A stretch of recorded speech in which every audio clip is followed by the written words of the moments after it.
We're going to begin with a mission that is years in the making. This is so big. This is a live look at the launch pad for the Artemis II mission at Kennedy Space Center. The astronauts are preparing to boldly go where no human has ever gone before. Wow. CBS Evening News anchor Tony DeCoppola is leading our coverage from there. Tony, good morning to you. This is so exciting, and we all just want it to go well.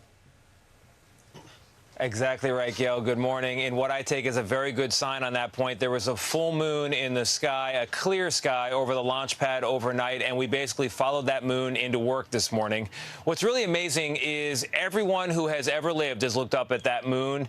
But today, if the weather holds, and we think it will, we're going to add to that very small number of people who have actually traveled anywhere near it.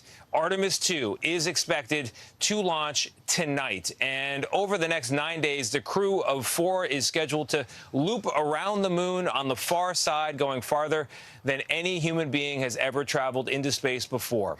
Back here on Earth, nobody has followed it more closely. Here at CBS and our own Mark Strassmann. Mark, good to have you here.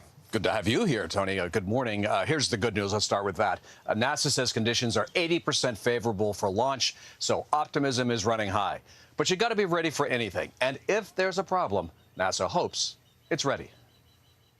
Every tick of the countdown brings Artemis II closer to NASA's new era of human moonshots. This is where I sit. Charlie Blackwell-Thompson is the launch director here in the firing room, NASA's nerve center on launch days. This is the abort panel. For the countdown's final 5 minutes, her hand hovers over the abort button. Press it, and the capsule ejects itself into the Atlantic Ocean. Your hand lives very close to that red button for the last 5 minutes. Yes, it does. Because every second counts. So far, NASA reports no noteworthy issues.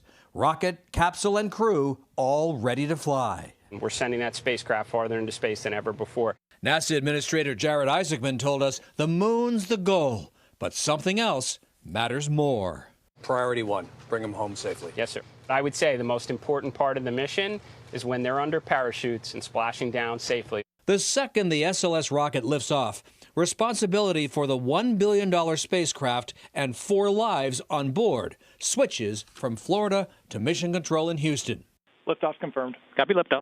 And Flight Director Judd Freeling. You're trying to always think 2 steps ahead of the vehicle. Especially challenging the first 8 minutes of flight when the SLS rocket is climbing to space. I mean, it is a huge rocket. A lot of things going on in that 8 minutes. And professionally, for those 8 minutes, this is the hot seat. Absolutely. Most important 8 minutes of your life? Absolutely.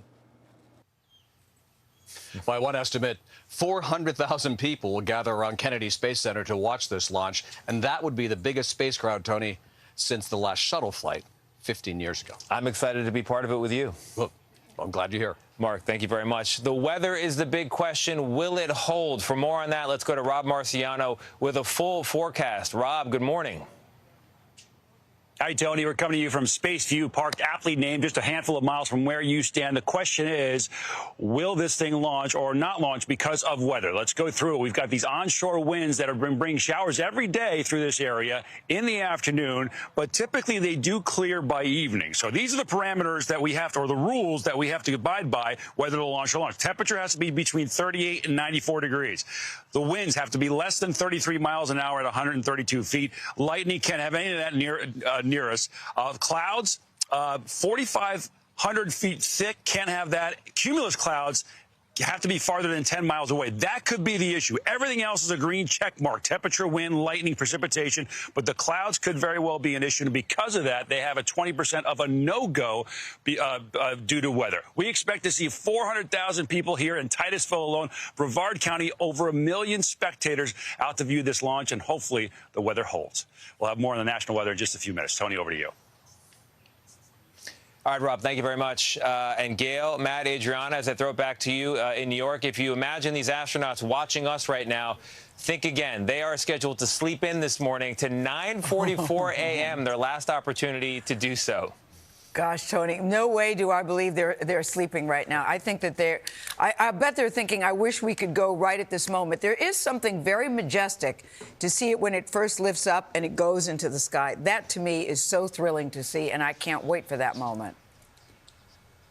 But, Gayle, I think they're sleeping like babies right now because, unlike you, they're not afraid of flight. We shall see. We'll get to talk to them when they return. Thank you, Tony. We'll see you again in just a bit. And if liftoff is a go, Tony will anchor our CBS News special report on the launch from the Kennedy Space Center. Our coverage begins at 6 o'clock Eastern, 3 o'clock Pacific.